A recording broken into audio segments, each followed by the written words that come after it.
been working on past projects, End of Nations is an absolutely amazing experience because for us it is truly the first MMO RTS. An MMO RTS is actually, at its core, it's an RTS experience. And then we add the persistence that comes with an MMO.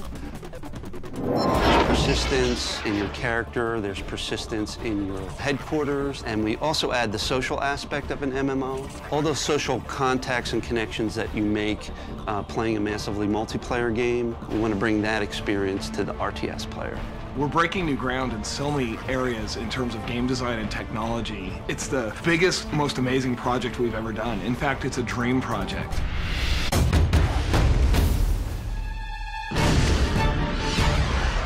End of Nations takes place 30 to 50 years in the future. It's modern military with advanced weaponry, and it's really an extrapolation of current events. What if there was an economic collapse? What if there was a one-world government that was imposing its will upon the people and taking away individual freedoms?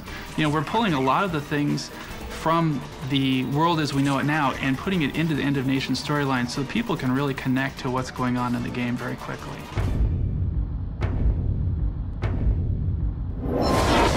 When you start out, you're going to be playing against the game world, against the greater enemy, where you'll build lots of coalitions with your friends and go up to fight the Order of Nations, the big villain of our game. There are going to be some big, badass boss units with all kinds of hard points all over them, and they're going to have turrets, and they're going to be huge, and you're going to have to make strategic decisions to take down these big units in terms of who takes out what part of the unit first. So it's not just one little unit with a health bar, and it's not just one big unit with a health bar, it's one big unit with lots of health bars. Right away!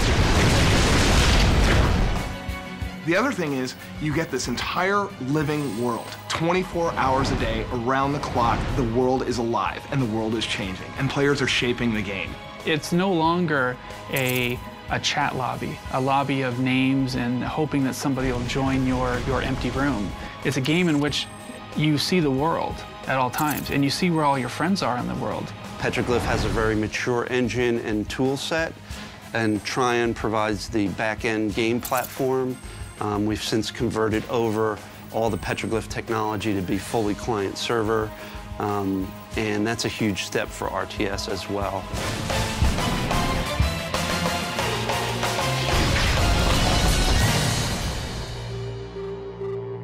The co-op experience is something that we're really excited about, and it just hasn't been done very well in the past, and certainly not in some of the older RTS titles that are out there. Personally, you know, I go into these multiplayer games, and a lot of times I just want to play solo. You can absolutely play solo, and we've designed the commander classes so that it's viable. You're not forced to group. If you just want to go and play solo, you can have fun and level up and get your sweet loot.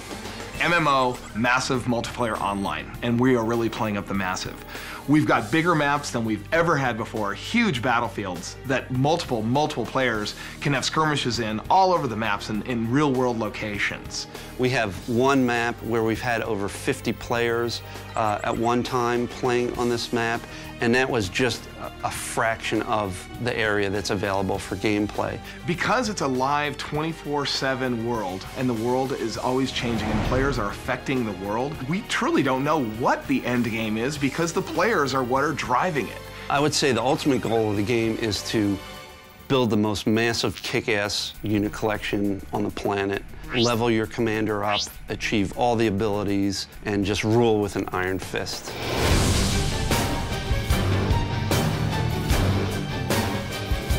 We've been doing RTS all our lives. We love RTS and we love MMO. So End of Nations is the perfect game for us because for the first time we're able to combine the best of what we love about real-time strategy and put it into an MMO world to make the most awesome real-time strategy game ever. I don't want to overhype this, but just the fact that we're working with Petroglpyh Games, made up of the creators of the original Command & Conquer and Red Alert series, and Joe Bostic in particular, who is considered the godfather of the RTS genre. He created Dune 2, which is considered the very first RTS game. To be working on this groundbreaking title with him and Petroglpyh Games, I think, you know, this is what RTS fans have been waiting for.